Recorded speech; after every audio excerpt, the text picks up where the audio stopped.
وہ وعدہ نبھا دیا، شیریں سے جو کیا تھا وہ وعدہ نبھا دیا، پہنچے نہیں حسین تو پہنچا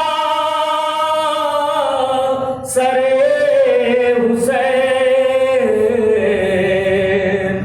گودی میں لے کے بیٹھی ہے زہرا سرے حسین،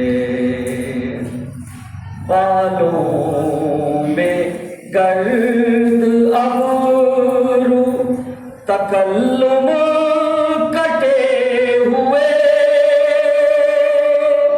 بالوں میں گرد ابرو تکلم کٹے ہوئے، اچھا ہوا نہ صغرا نے دیکھا سرے حسین، گودی میں لے کے بیٹھی ہے زہرا سرے حسین۔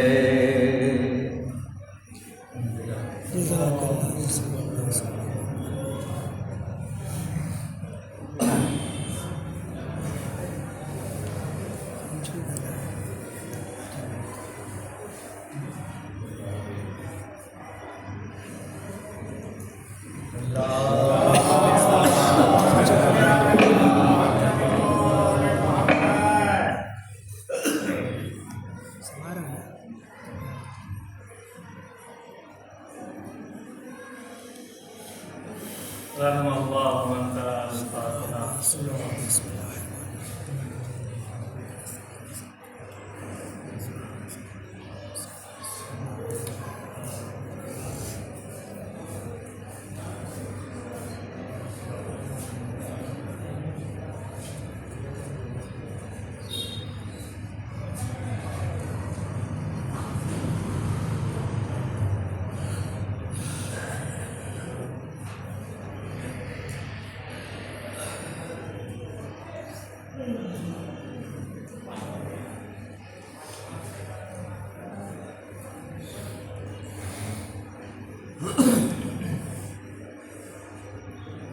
لا حول ولا قوة إلا بالله العلي العظيم، حسبنا الله ونعم الوكيل، نعم المولى ونعم النصير۔ أعوذ بالله من الشيطان الرجيم، بسم اللہ الرحمن الرحیم، الحمد للہ رب العالمین، والصلاة والسلام والتحیۃ والاکرام علی النبی الأمی المکی المدنی القرشی الہاشمی ومولانا ابی القاسم محمد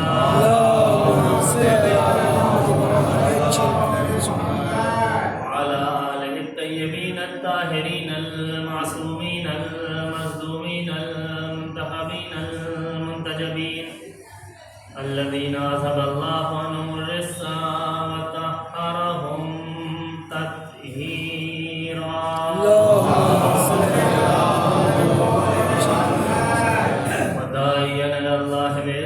وسراجا منيرا، أما بعد، فقد قال الله تبارك وتعالى في كتابه الكريم، وهو أصدق الصادقين وقوله الحق، بسم اللہ الرحمن الرحیم یوم تری المؤمنین والمؤمنات یسعی نورهم بین ایدیہم وبایمانہم بشراکم اليوم صلوات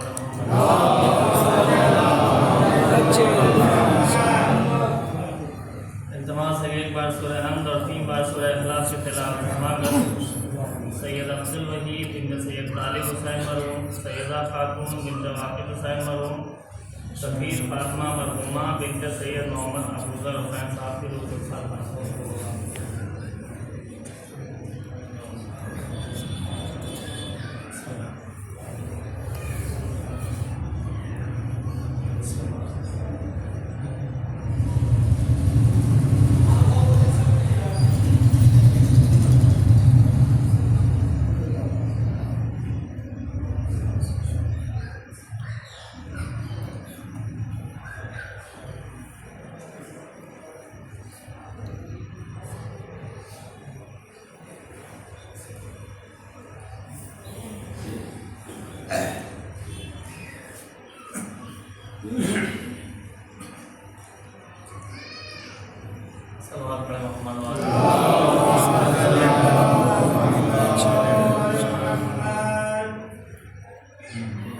اس آیہ کریمہ کی تلاوت کا شرف حاصل ہوا۔ یہ آیہ کریمہ سورہ حدید کی 12ویں نمبر کی آیت ہے۔ یہ وہ سورہ ہے کہ جس کی عظمت کے لیے یہی کافی ہے۔ روایات میں وارد ہوا ہے کہ وہ 5 سورے کہ جنہیں مصبحات کہا جاتا ہے، یعنی جن کے ابتدا میں صبحہ یا یسبحو کا لفظ استعمال ہوا ہے، ان میں سورہ حدید، سورہ حشر، سورہ صف، سورہ تغابن اور سورہ جمعہ شامل ہے۔ اس کے بارے میں روایت میں وارد ہوا ہے کہ اگر کوئی روزانہ سونے سے پہلے ان مصبحات کی یعنی 5 سوروں کی تلاوت کرے تو انشاءاللہ مرنے سے قبل اسے امام زمانہ علیہ السلام کی زیارت بے پناہ فضیلتوں کا حامل یہ سورہ کہ خود پیغمبر اکرم حضرت محمد مصطفیٰ ارشاد گرامی ہے کہ جو شخص اس سورے کی مداومت کرے یعنی اسے روزانہ تلاوت کرے سورہ حدید کی، تو پروردگار عالم اسے جہنم سے محفوظ کر دے گا اور بہشت کی نعمات سے اسے سرفراز کرے گا۔ اور اس کے بارے میں روایات میں ہے کہ اگر کوئی بہت ہی مشکلات میں گرفتار ہو تو سورہ حدید کا عمل انجام دے۔ سورہ حدید کا عمل یہ ہے کہ کسی بھی شب جمعہ میں انسان تنہائی میں بیٹھ کر 7 مرتبہ اس سورے کی تلاوت کرے اور اس کے بعد ایک مختصر سی دعا ہے کہ جسے پڑھ کر بارگاہ خدا میں اپنی حاجت طلب کرے تو انشاءاللہ روایات کے مطابق معصومین علیہ السلام کے اقوال کے مطابق اس کی مشکل سے مشکل حاجت انشاءاللہ حل ہو۔ اسی مبارک اور نورانی سورے کی 12ویں نمبر کی آیہ کریمہ کہ جس کو آج کی اس گفتگو کے لیے عنوان قرار دیا کہ اس میں ارشاد ہوتا ہے یوم تری المؤمنین والمؤمنات، قیامت کے دن تم دیکھو گے کہ مومن مرد اور مومن عورتیں یسعی نورہم بین ایدیہم وبایمانہم، کہ ان کا نور ایمان ان کے آگے آگے اور ان کے داہنی جانب چل رہا ہوگا۔ بشراکم اليوم، اور اس دن انہیں آواز دی جائے گی، ندا دی جائے گی کہ تمہیں بشارت ہو، جنات تجری من تحتہا الانہار، اس جنت کی بشارت ہو کہ جس کے نیچے نہریں جاری ہوں گی۔ ذالک هو الفوز العظیم، اور یہ ان کی بہت عظیم کامیابی ہوگی۔ اسی سورے میں خدا عالم نے 2 گروہ کا ذکر کیا ہے۔ اب توجہ کریں، بہرحال مومن اور مومنہ کے اشارے ثواب کی مجلس ہے۔ اسی سورے میں خداوند عالم نے دو مقام پر دو گروہ کا ذکر کیا ہے. ایک گروہ ان نورانی افراد کا، ان روشنی والے افراد کا، نورانیت میں غرق لوگوں کا گروہ، کہ جس کے لیے ارشاد ہوا کہ قیامت کے دن یوم تری المؤمنین والمؤمنات، تم مومن مرد اور مومن عورتوں کو دیکھو گے کہ ان کا نور ایمان ان کے آگے آگے اور ان کے داہنی طرف چل رہا ہوگا. وہیں پر خداوند عالم اس دوسرے گروہ کا بھی ذکر کر رہا ہے کہ جو ظلمت میں ہے، جو تاریکی میں ہے، جو اندھیرے میں ہے. پھر قرآن کہتا ہے کہ یہ ظلمت میں رہنے والے، یہ تاریکی میں رہنے والے، یہ اندھیرے میں رہنے والے اس نور، روشنی اور نورانیت میں غرق افراد کو خطاب کریں گے اور کہیں گے انظرونا نقتبس من نورکم، ذرا دھیرے چلو، ذرا آہستہ چلو، ہم ظلمت میں ہیں، ہم تاریکی میں ہیں، ہم اندھیرے میں ہیں، ہمیں کچھ نظر نہیں آ رہا ہے، تم ذرا آہستہ چلو تاکہ تمہارے نور اور تمہاری روشنی کے سہارے ہم بھی تمہارے پیچھے راستہ چل سکیں. تو وہ نورانی افراد، وہ نور میں ڈوبے ہوئے، وہ نورانیت میں غرق افراد ان ظلمت، تاریکی اور اندھیرے میں رہنے والوں کو خطاب کریں گے اور کہیں گے تم کیا سمجھتے ہو کہ یہ نور ہمیں یہاں مل گیا ہے؟ نہیں نہیں، یہ نور ہمیں یہاں عطا ہوا ہے، لیکن یہاں کی وجہ سے نہیں ملا، بلکہ اس دنیا میں ایمان اور عمل صالح کا نتیجہ ہے جو ہمیں یہاں نور اور روشنی کی شکل میں دیا گیا ہے. اور وہ نورانی افراد ان ظلمت، تاریکی اور اندھیرے میں رہنے والوں سے کہیں گے کہ اگر تم چاہتے ہو کہ اس نور اور روشنی کو حاصل کر لو تو قیل ارجعوا وراءکم فالتمسوا نورا، پلٹ جاؤ اسی دنیا میں اور وہاں سے جا کر اس نور اور روشنی کو حاصل کر لو. تو وہ کہیں گے کہ اب ہم میں تو یہ طاقت نہیں کہ ہم اس دنیا میں پلٹ سکیں. تو یہ افراد کہیں گے کہ ہمیں بھی یہ روز قیامت، روز حساب و کتاب ہے، روز جزا و سزا ہے، ہمیں اس بات کی اجازت نہیں کہ ہم اپنے نور سے تمہیں فائدہ پہنچا سکیں. تو یہ کہیں گے، یہ ظلمت میں ڈوبے ہوئے افراد، یہ تاریکی میں ڈوبے ہوئے لوگ اس نور، روشنی اور نورانیت میں غرق افراد سے کہیں گے کہ ٹھیک ہے کہ تمہیں اجازت نہیں کہ تم اپنے نور سے مجھے فائدہ پہنچا دو، لیکن میرے سوال کا تو جواب دے سکتے ہو. قالوا بلا، تو وہ لوگ کہیں گے ہاں تم سوال پوچھو، ہمیں نور سے فائدہ پہنچانے کا اختیار نہیں، لیکن تمہارے سوال کا جواب دینے کا اختیار ہے. تو وہ کہیں گے کہ الم نکن معکم، یہ بتا دو کہ آخر کیا وجہ ہے کہ تم نورانی ہو گئے، تم روشنی والے ہو گئے، تم نورانیت میں غرق ہو گئے، ہم اندھیرے میں رہ گئے، ہم ظلمت میں رہ گئے، ہم تاریکی والے ہو گئے، آخر کیا وجہ ہے؟ الم نکن معکم، کیا اس دنیا میں ہم اور تم ایک ساتھ زندگی نہیں گزارتے تھے؟ ارے ایک ہی شہر میں رہتے تھے، ایک ہی محلے میں زندگی گزارتے تھے، کبھی ایک ہی گلی میں رہتے تھے، کبھی ایک ہی عمارت میں زندگی گزارتے تھے، کبھی ایک ہی گھر میں بھائی کی زندگی گزارتے تھے، کبھی ایک ہی دسترخوان پہ بیٹھ کے ہم پیالہ و ہم نے والا ہوا کرتے تھے. تو آخر وجہ کیا ہوئی کہ تم نور والے ہو گئے، تم روشنی والے ہو گئے، ہم ظلمت اور تاریکی میں رہ گئے؟ تو وہ افراد کہیں گے کہ دیکھو یقیناً تم ہمارے ساتھ رہتے تھے، لیکن اس دنیا میں تمہارے اعمال میں کچھ مشکل تھی کہ جس کی وجہ سے تم تاریکی میں رہ گئے، تم اندھیرے میں رہ گئے، تم ظلمت میں رہ گئے. اور تمہارے اعمال کی سب سے پہلی مشکل یہ تھی کہ فتنتم انفسکم، اس دنیا میں اپنے نفسوں پر تم خود ظلم کرتے تھے.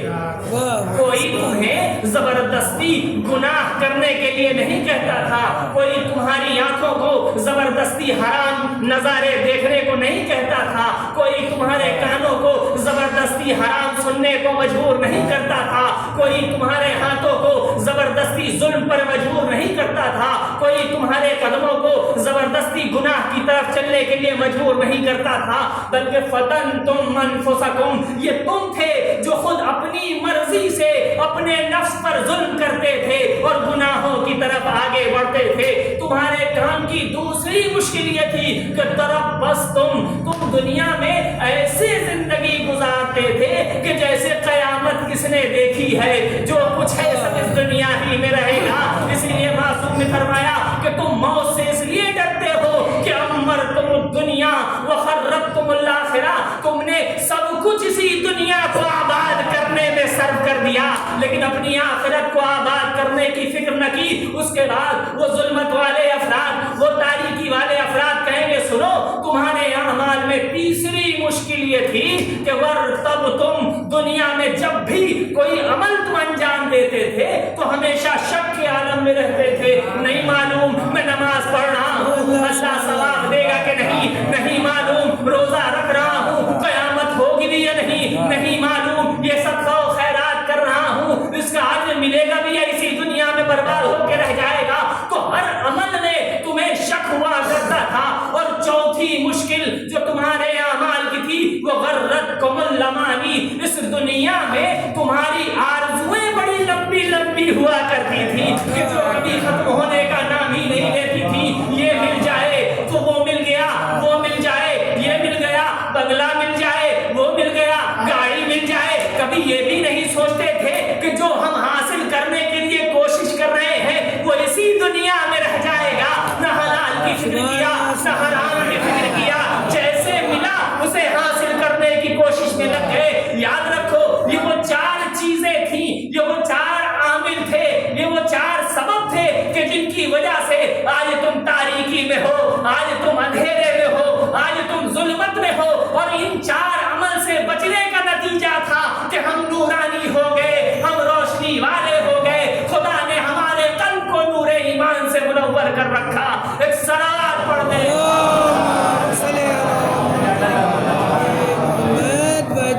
معلوم ہوا کہ یہ نورانیت قلب، یہ مومن مرد اور عورتیں جو نور کے ساتھ آگے بڑھیں گے، یہ نور وہاں نہیں ہے.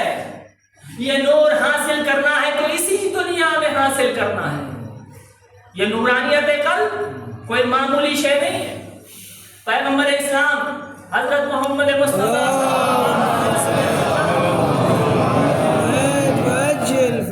جب مصعب ابن عمیر کے جنازے پر پہنچے تو نبی نے فرمایا ھذا عبد نور اللہ قلبہ، یہ وہ بندہ ہے کہ اللہ نے جس کے قلب کو نور ایمان سے منور کر دیا. یہ مصعب ابن عمیر تھے کون؟ یہ ایک مشرک تھے. جب یہ انہوں نے اسلام قبول کیا اس کے بعد بھی ان کے والدین مشرک تھے، ثروت مند تھے، دولت مند تھے، سارے عیش و آرام تھے، لیکن چونکہ اسلام قبول کر لیا تھا والدین مشرک تھے لہذا والدین نے انہیں پہلے قید کر دیا. کیوں قید کیا؟ تاکہ اسلام سے دستبردار ہو جائے، نور اسلام کو چھوڑ دے. لیکن انہوں نے قید کی سختیوں کو برداشت کیا.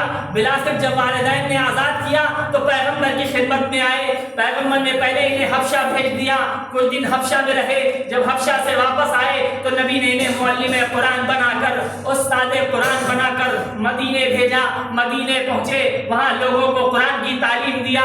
معلم قرآن رہے، استاد قرآن رہے. راوی کہتا ہے کہ جنگ احد میں نے دیکھا کہ یہ مجاہد ہاتھوں میں تلوار لیے دشمنوں کو فنار کر رہا تھا کہ اسی اسنا میں اس مجاہد کا داہنا بازو قلم ہو گیا. لیکن اس مجاہد نے اپنی بہادری کی بنیاد پر اپنے بائیں ہاتھ میں تلوار لیا، دشمنوں کو فنار کرتا رہا.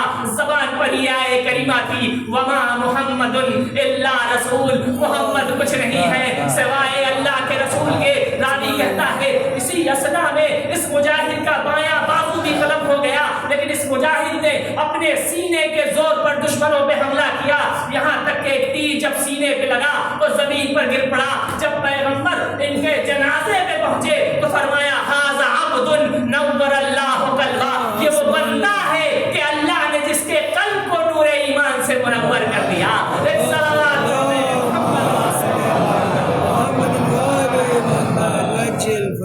یہ نور ایمان بڑی عظیم شے ہے. یہ ہر ایک کو آسانی سے حاصل ہونے والی نہیں ہے.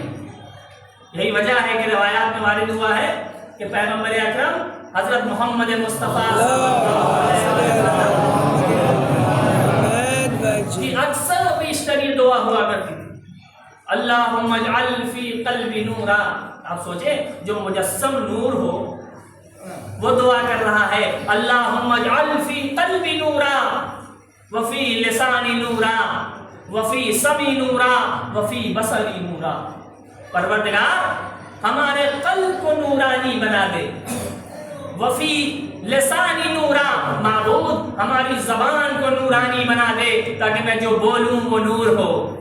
وفی سمی نورا، معبود ہماری سماعت کو نورانی بنا دے تاکہ میں جو سنوں وہ نور ہو۔ وفی عینی نورا، معبود ہماری آنکھوں کو نورانی بنا دے تاکہ میں جو دیکھوں وہ نور ہو۔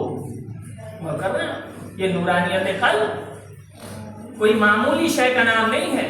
یہ صحیح ہے کہ قرآن نور ہے اور قرآن کو پڑھنے والا اس کا قلب نورانی ہوتا ہے، لیکن یاد رکھیے گا صرف قرآن کے الفاظ کو پڑھ لینے سے کسی کا قلب نورانی نہیں ہوتا۔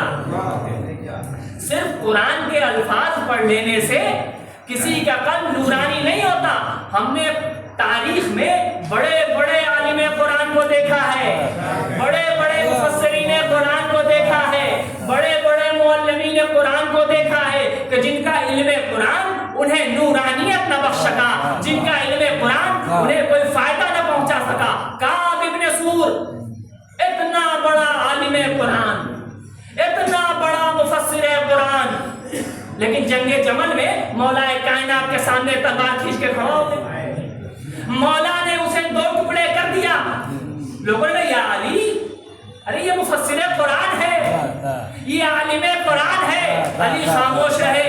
جب جنگ ختم ہو گئی تو مولا اپنے کچھ صحابیوں کے ساتھ اس کے سرحانے پہنچے اور فرمایا لکا علم لا ينفعک، تو عالم قرآن تھا، تو مفسر قرآن تھا، تو معلم قرآن تھا، لیکن علم قرآن تجھے کوئی فائدہ نہ پہنچا سکا، تیرے قلب کو نورانیت نہ بخش سکا۔ ایک صلوات پڑھ لے۔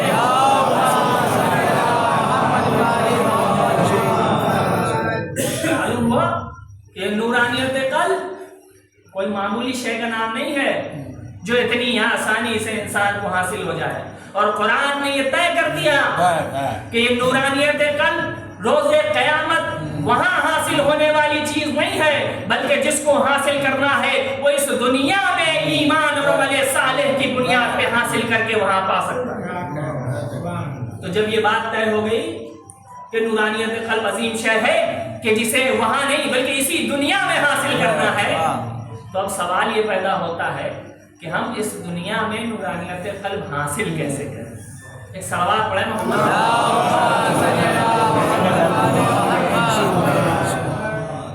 ہم اس دنیا میں جب یہ اتنی عظیم شے ہے تو ہم اس دنیا میں، اور یہ بھی طے کہ یہی حاصل کرنا ہے، ہم اس دنیا میں نورانیت قلب حاصل کیسے کریں؟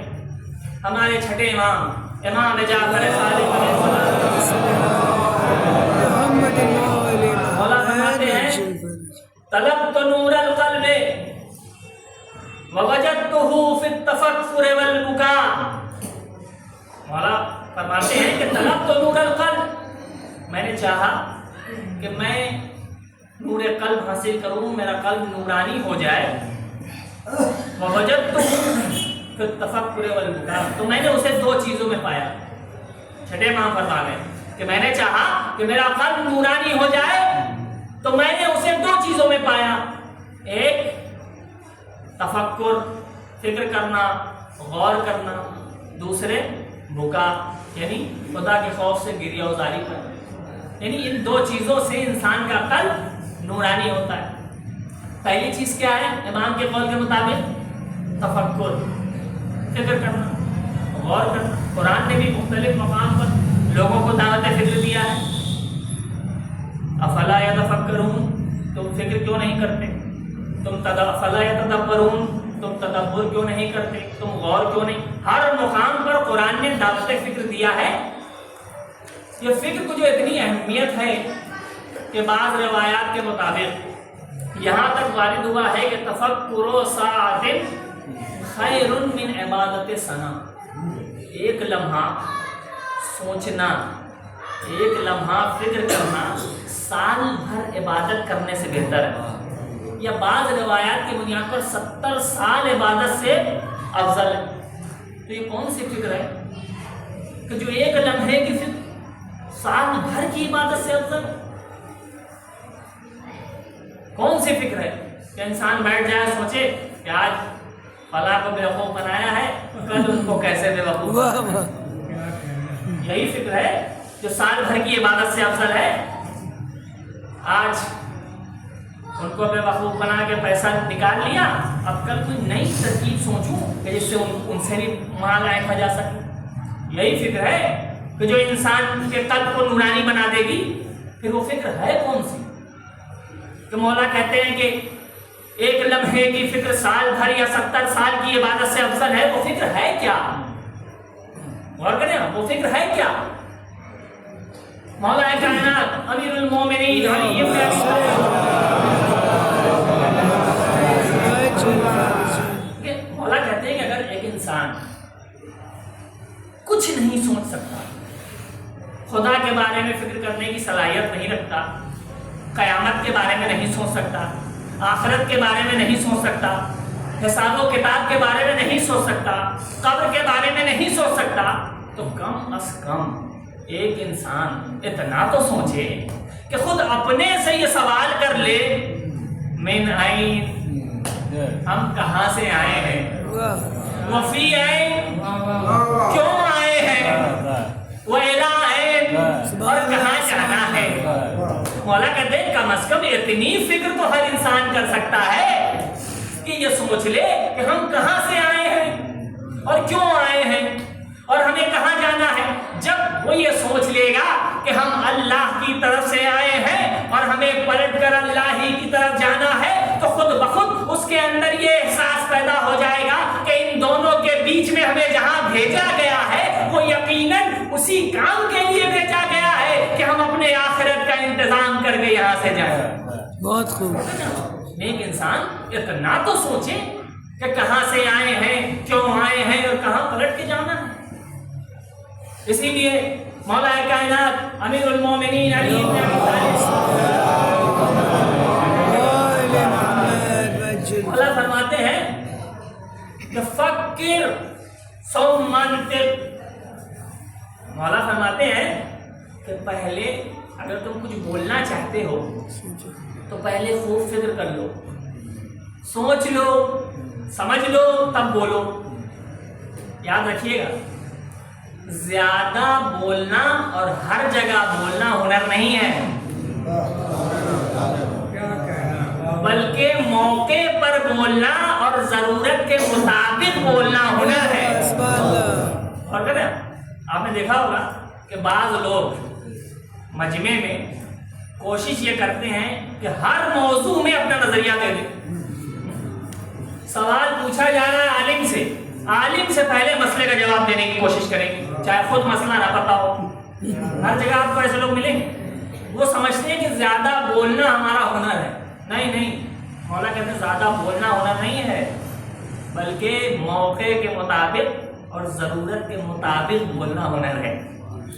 اور کہنا تو مولا کیا کہتے ہیں، فکر ثم منطق، اگر تم چاہتے ہو کہ کلام کرو، اگر تم چاہتے ہو کہ کچھ بولو، گفتگو کرو، تو پہلے فکر کرو، خوب سوچ لو۔ کیوں؟ اس کا کیا فائدہ ہو؟ آپ دیکھیں، آپ نے کبھی درزی کو کپڑا کاٹتے ہوئے دیکھا ہے؟ یقیناً دیکھا ہو۔ کون ہے جو کپڑا نہیں سلواتا؟ جب آپ درزی کے پاس کپڑا لے کے جاتے ہیں سلوانے تو کیا کرتا ہے؟ سب سے پہلے ناپ لیتا ہے نا؟ ناپ لینے کے بعد پھر آپ کے ناپ کے مطابق کپڑا کاٹتا ہے۔ کیا کبھی ایسا ہوا ہے کہ آپ درزی کے پاس گئے ہوں کہ ہمارا لباس سل دو اور اس نے آپ کو یہ اوپر سے نیچے دیکھا اور کاٹنا شروع کر دیا ہو؟ ہوا ایسا؟ اچھا، وہ کاٹ سکتا ہے یا نہیں کاٹ سکتا؟ بالکل کاٹ سکتا ہے۔ آپ کو دیکھے اور انداز سے کپڑا کاٹنا شروع کر دیں، کاٹ تو دے گا، مگر مشکل کیا ہوگی؟ کوئی آستین بڑی، سبحان اللہ، کوئی آستین چھوٹی، کہیں کپڑا اونچا، کسی طرف نیچا، یعنی کپڑا دیکھنے میں بدنما لگے گا۔ لیکن جب ناپ لے کے کپڑا سیے گا تو وہ کپڑا انسان کے جسم پر خوبصورتی اور زینت کا سبب بنے گا۔ مولا کیا کہتے ہیں؟ قربان جاؤں مولا کے کلام کی نزاکت پر کا فکر سمنطق، اگر چاہتے ہو کہ کچھ کلام کرو، اگر چاہتے ہو کہ گفتگو کرو، اگر چاہتے ہو کہ بولو تو پہلے فکر کرو، خوب سوچو، خوب سمجھ لو۔ جب تم فکر کرنے کے بعد، سمجھنے کے بعد، غور کرنے کے بعد گفتگو کرو گے، کلام کرو گے تو تمہیں اندازہ ہوگا کہ ہم جو بولنے جا رہے ہیں اس میں جھوٹ تو نہیں ہے، ہم جو گفتگو کرنے جا رہے ہیں اس میں کسی مومن کی غیبت تو نہیں ہے، ہم جو بولنے جا رہے ہیں اس میں کسی مومن کی توہین تو نہیں ہے، ہم جو گفتگو کرنے جا رہے ہیں اس میں کسی پر تہمت تو نہیں لگا رہے ہیں۔ جب تمہارے اپنی ساری فکروں کو کرنے کے بعد تم کوئی گفتگو اور کلام کرو گے تو اب جو تمہارے منہ سے گفتگو نکلے گی، اب جو تمہارے منہ سے کلام نکلے گا وہ کلام نورانی ہوگا۔ جس کی سماعت سے ٹکرائے گا اس کی سماعت کو نورانی بنائے گا، جس کے قلب میں اترے گا اس کے قلب کو نورانی بناتا جائے گا۔ ایک صلوات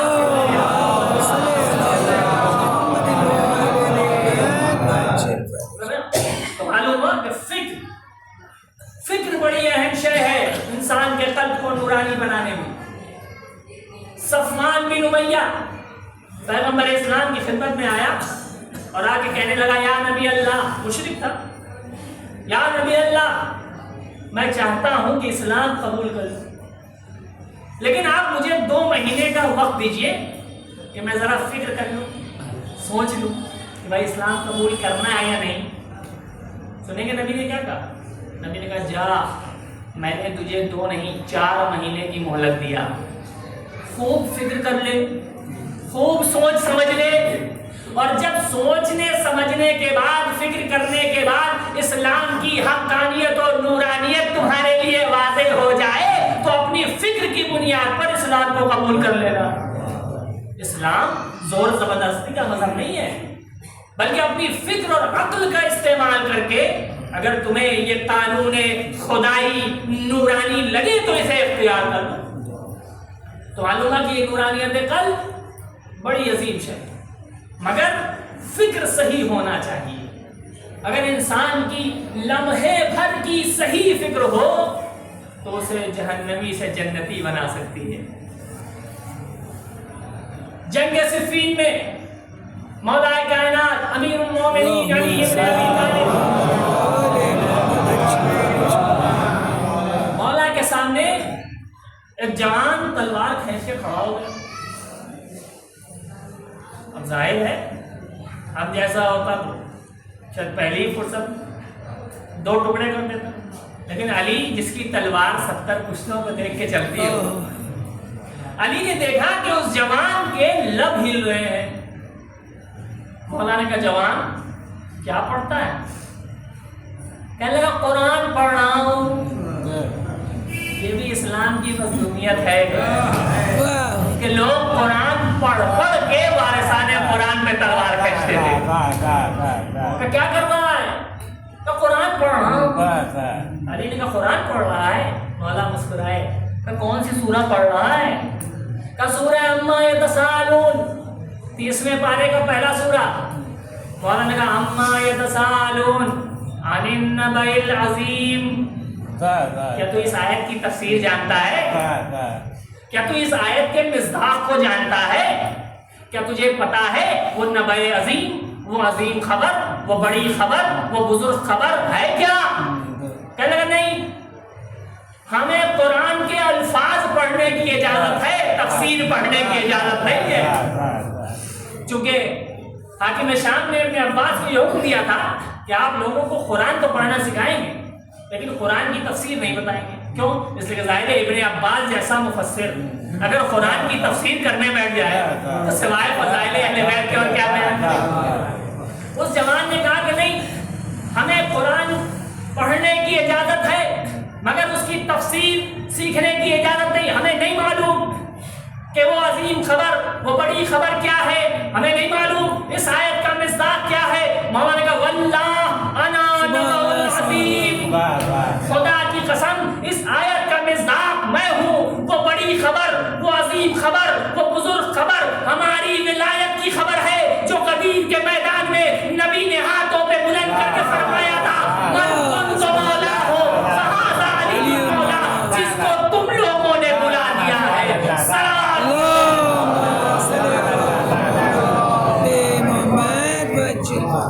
اب جیسے ہی اس نے یہ سنا، اب دیکھیں لمحے بھر کی صحیح فکر، اب جیسے ہی اس نے مولا کے زبان سے یہ جملہ سنا، ایک لمحے کے لیے فکر کیا، سوچا کہ میں جس قرآن کو پڑھ رہا ہوں اس کے مزداق سے جنگ کر رہا ہوں۔ جیسے ہی اس نے لمحے بھر کی یہ صحیح فکر کیا، فوراً علی کے قدموں پہ گر گیا، یا علی مجھے معاف کیجئے گا، میں نہ جانتا تھا کہ جس قرآن کی تلاوت کر رہا ہوں اسی کے مزداق سے جنگ کرنے آیا ہوں۔ لمحے بھر کی صحیح فکر انسان کو جہنمی سے جنتی بنا سکتی ہے، لمحے بھر کی صحیح فکر انسان کی زندگی تبدیل کر سکتی ہے۔ لہذا بہت اہم ہے کہ انسان اپنے بارے میں فکر کرے، سوچے۔ طفیل بن عمر اپنے قبیلے کا اتنا بڑا سردار، یہ جب مکے پہنچا تو اس وقت نبی نے تبلیغ اسلام شروع کیا تھا۔ اب ظاہر ہے کہ پہلے کعبے میں جو ہے مشرک بھی طواف کیا کرتے تھے۔ جب یہ مکے پہنچا تو اس کے جو دوست تھے، ساتھی تھے، انہوں نے کہا کہ دیکھو اگر تم طواف کرنے جانا، کعبے کا طواف کرنے جانا، تو اپنے کانوں میں روئی ڈال لینا۔ اس نے کہا کیوں؟ کہ اس لیے کہ ایک شخص آیا ہے کہ جو اپنے کو خدا کا پیغمبر بتاتا ہے، لیکن وہ پیغمبر نہیں ہے، نعوذ باللہ وہ ایک جادوگر ہے، اور اپنی باتوں سے ایسا جادو کرتا ہے کہ جو اس کی بات سن لیتا ہے وہ اس کے مذہب کو قبول کر لیتا ہے۔ تو ایسا نہ ہو، کہیں ایسا نہ ہو کہ اس کے جادو کا اثر تم پہ بھی ہو جائے۔ اس نے کہا ٹھیک ہے۔ اس نے اپنے کانوں میں روئی ڈالا اور دوستوں کے کہنے کے مطابق کعبے کے طواف کے لیے نکل گیا۔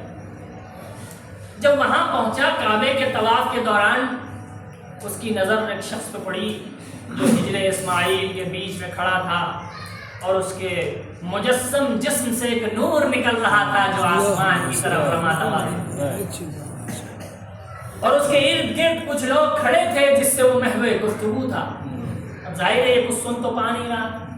اب دیکھیں لمحے بھر کی فکر کیسے انسان کی زندگی تبدیل کرتی ہے۔ کہ اچانک اس کے ذہن میں خیال آیا کہ میں کوئی بے عقل تو ہوں نہیں، میں کوئی بے وقوف تو ہوں نہیں، اللہ نے مجھے بھی عقل دیا، سوچنے سمجھنے کی صلاحیت دیا، تو میں اگر اس کی بات سن لوں، اگر غلط ہوگی تو نہیں مانوں گا، اور اگر صحیح ہوگی تو ہر صاحب عقل اس بات کو تسلیم کرتا ہے کہ صحیح بات کو مان لینا چاہیے۔ اب جیسے ہی اس نے یہ سوچا، فوراً اپنے کانوں سے روئی نکالا اور جا کر اس مجمع میں کھڑا ہو گیا۔ اب جو سنا تو نبی فرما رہے تھے جھوٹ مت بولنا، یہ بری بات ہے، کسی کا مال غصب نہ کرنا یہ بری بات ہے، کسی پر ظلم نہ کرنا، خدا ناراض ہوتا ہے۔ کہنے لگا یہ تو جو باتیں بتا رہے ہیں یہ تو بالکل صحیح باتیں بتا رہے ہیں، اور ہر صاحب عقل اس بات کو تسلیم کرے گا کہ یہ تعلیمات بالکل صحیح ہیں۔ تاریخ کہتی ہے کہ جیسے ہی اس نے نبی کے ان جملات کو سنا، فوراً نبی کے قریب گیا، یا نبی اللہ میں چاہتا ہوں کہ خدا بندے عالم کے دین اسلام کے نور سے منور ہو جاؤں۔ نبی نے اسے کلمہ پڑھایا اور اس کے قلب کو اللہ نے نور ایمان سے منور کیا۔ کہنے لگا یا نبی اللہ، خدا نے جس طرح میرے قلب کو نور ایمان سے منور کیا ہے، میں ایک قبیلے کا سردار ہوں، میں چاہتا ہوں کہ میرا پورا قبیلہ نور اسلام سے منور ہو جائے۔ یا نبی اللہ آپ مجھے کوئی ایک ایسی علامت، کوئی ایک ایسی نشانی عطا کر دیجئے جب میں مکے سے پلٹ کے واپس جاؤں تو اپنے قبیلے والے کو وہ نشانی دکھا سکوں۔ نبی نے کہا اپنی تلوار آگے بڑھاؤ۔ اس نے تلوار آگے کیا، نبی نے جیسے ہی اپنا دستے مبارک اس کی تلوار پہ پھیرا، ایک نور، ایک روشنی اس تلوار میں ایسی پیدا ہوئی جو کائنات کی کسی تلوار میں نہیں تھی۔ نبی نے کہا جاؤ اور جا کر اس نور کو ہماری طرف سے نشانی کے طور پہ دکھا دینا۔ وہ شخص اپنے قبیلے میں واپس پہنچا، لوگوں کو جمع کیا اور ان لوگوں کو دین اسلام کی طرف دعوت دیا۔ نشانی کے طور پر جیسے ہی تلوار پیش کیا، جب لوگوں نے نبی کے ہاتھوں کے اس نور کو دیکھا تو خدا نے ان کے قلب کو نور ایمان سے منور کر دیا۔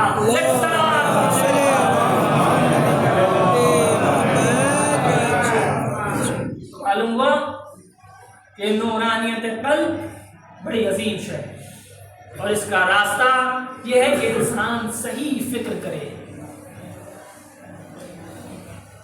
صحیح فکر انسان کے قلب کو نورانی بنا دے۔ بس اسلام نے فکر کو ہر مقام پہ اہمیت دی ہے، مگر دو مقام پر فکر سے روکا ہے۔ ایک، ذات خدا میں فکر نہ کرو، صفات خدا میں فکر کرو، اس کے آثار میں، اس کی مخلوقات میں فکر کرو، لیکن ذات خدا کے بارے میں فکر نہ کرو۔ کیوں؟ اس لیے کہ خدا ہے لامحدود، تم ہو محدود، اور ایک محدود کبھی لا محدود کو درک کر ہی نہیں سکتا، اور جب درک نہیں کر سکتا اور تم اس کے بارے میں اپنے ذہن میں کوئی تصور لاؤ گے تو وہ تمہارے ذہن کی مخلوق ہوگا، جو مخلوق ہو وہ کبھی خالق نہیں ہو سکتا۔ اسی لیے کہا گیا ذات خدا کے بارے میں فکر نہ کرو، لا تتفکروا فی ذات اللہ، اللہ کی ذات کے بارے میں فکر نہ کرو۔ اور دوسری چیز کہ جہاں فکر سے روکا گیا وہ کیا ہے کہ گناہ کی فکر نہ کرو۔ یہ صحیح ہے کہ فکر گناہ نہیں ہے، فکر گناہ نہیں ہے، لیکن اس فکر سے روکا گیا۔ کیوں؟ کہ من فکر فی المعاصی دعتہ الیہا، جو گناہوں کے بارے میں سوچتا رہتا ہے تو دھیرے دھیرے ان گناہوں کی طرف کھنچتا چلا جاتا ہے۔ اور تو ان دو چیزوں کے بارے میں فکر سے روکا گیا کہ خدا کی ذات کے بارے میں فکر نہ کرو، دوسرے گناہوں کے بارے میں فکر نہ کرو۔ من فکر فی المعاصی دعتہ الیہا، جو گناہوں کے بارے میں سوچتا رہتا ہے وہ ان گناہوں کی طرف کھنچتا چلا جاتا ہے۔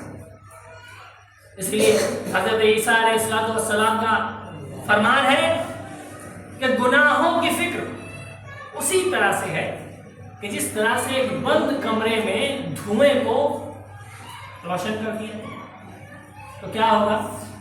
کمرے میں آگ تو نہیں لگے گی لیکن کمرہ سیاہ ہو جائے گا۔ اسی طرح جو انسان فکر گناہ کرتا رہتا ہے تو اس کے لیے گناہ تو نہیں لکھا جاتا، مگر فکر گناہ اس کے قلب اور اس کی فکر سے نورانیت کو چھین لیا کرتے ہیں۔ بہت خوب۔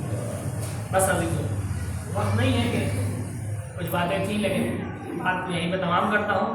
لہذا اسلام نے ہر مقام پر انسان کو دعوت فکر دیا، سوائے ان دو مقام کے کہ ذات خدا کے بارے میں فکر نہ کرو اور گناہ کے بارے میں فکر نہ کرو۔ باقی اس کے علاوہ ہر مقام پر صحیح فکر کی دعوت دیا۔ کیوں؟ اس لیے کہ یہی لمحے بھر کی فکر ہوتی ہے، صحیح فکر کہ جو انسان کی زندگی تبدیل کر دیا۔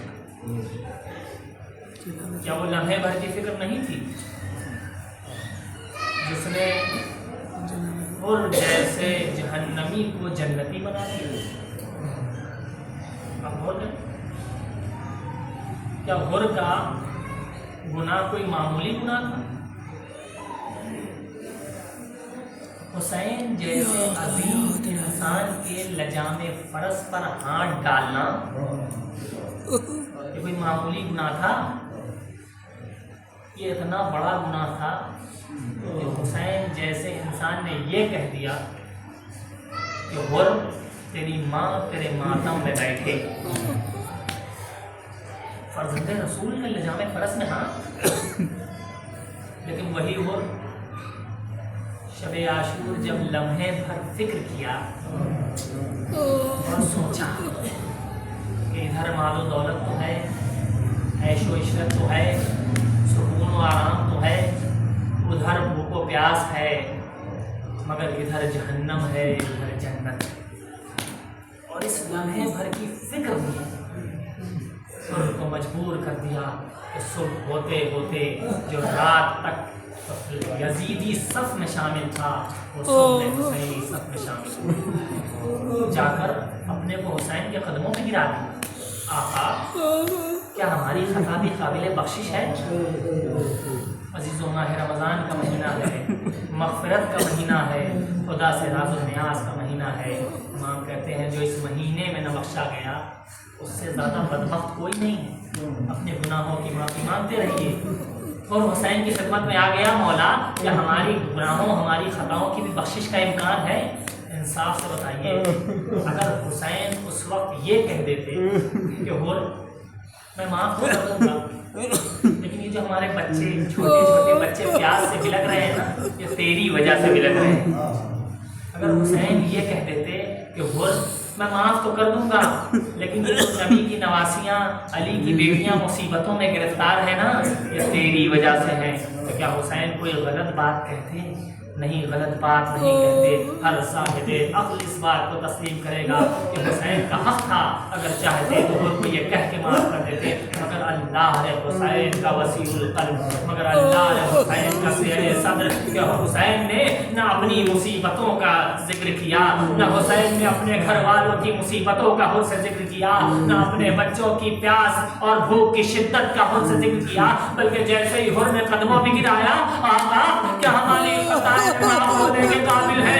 ایک مرتبہ شانوں کو پکڑا، اٹھا کے اپنے سینے سے لگا لیا، اے حر، ارے تو دنیا میں بھی آزاد ہے، تو آخرت میں بھی آزاد ہے، تیری ماں نے تیرا نام حر صحیح رکھا تھا، آزادارو۔ حسین نے حر کو معاف تو کر دیا، مگر علماء کہتے ہیں کہ معافی کے بعد بھی حر کے قلب میں کہیں نہ کہیں اتنی شرمندگی تھی کہ بار بار صبح عاشور حسین کے پاس آتا تھا، مرنے کی اجازت دے دیجیے، آقا جنگ کی اجازت دے دیجیے۔ علماء کہتے ہیں شاید حر یہ چاہتا ہو کہ معاف تو کر دیا ہے، لیکن ان مصیبتوں کا ذمہ دار میں ہوں، میں اس سے زیادہ حسین اور ان کے عزیز و اقارب کی مصیبت نہیں دیکھ سکتا، مگر اللہ نے حسین کا قلب جیسے ہی حر اجازت مانگنے آتا، امام حر ارے تو ہمارے مہمان ہو، ارے بڑا کوئی مہمان ہو، ارے میدان جنگ میں مرنے کے لیے بھیجتا ہے، لیکن جب حر میں اصرار بڑھا، بار بار حسین سے اصرار بڑھا، تو آخر میں کہنے لگا مولا مجھے اجازت نہیں دیتے، ارے میرے بیٹے کو دے دیجیے۔ حسین نے شاید سوچا ہو اب اس سے زیادہ روکنا بہتر نہیں، حر شرمندہ ہے۔ حسین نے حر کے بیٹے کو اجازت دیا، میدان میں آیا، وہ موقع بھی آیا جب مجھے برس میں سبران گیا، ارے زمین کربلا میں آیا، آواز دی بابا، ارے بدن ہوا، حر نے آستینوں کو الٹا، میدان کا رخ کیا، حسین کے بازو پر اے حر، ارے کہاں گیا، کہاں، ارے بیٹے نے بدن کو بلایا ہے، حسین حر، ارے تم بیٹھو، کوئی ماں جوان کے سرانے نہیں جاتا، میں کہوں اے آقا، ارے عورت کو تو روک دیا، ارے جواب کا کھڑی الجوان، علی اکبر پشت فرس سے زمین کربلا میں آئے گا، اے آقا، ارے کون ہوگا، ارے حسین خود علی اکبر کے سرانے ہوں گے، اے بیٹا علی اکبر، حسین نے کھڑی الجوان کے سینے سے جیسے ہی برچی کھینچا، ارے خون کا فوارہ جاری ہوا، حسین نے اپنے رخسار کو علی اکبر کی رخسار میں ملنا شروع کر دیا، اے بیٹا علی اکبر، ارے تمہارے بعد اس زندگانی دنیا میں، اے بیٹا، ارے اب تمہارے بعد تمہارا باپ جی کر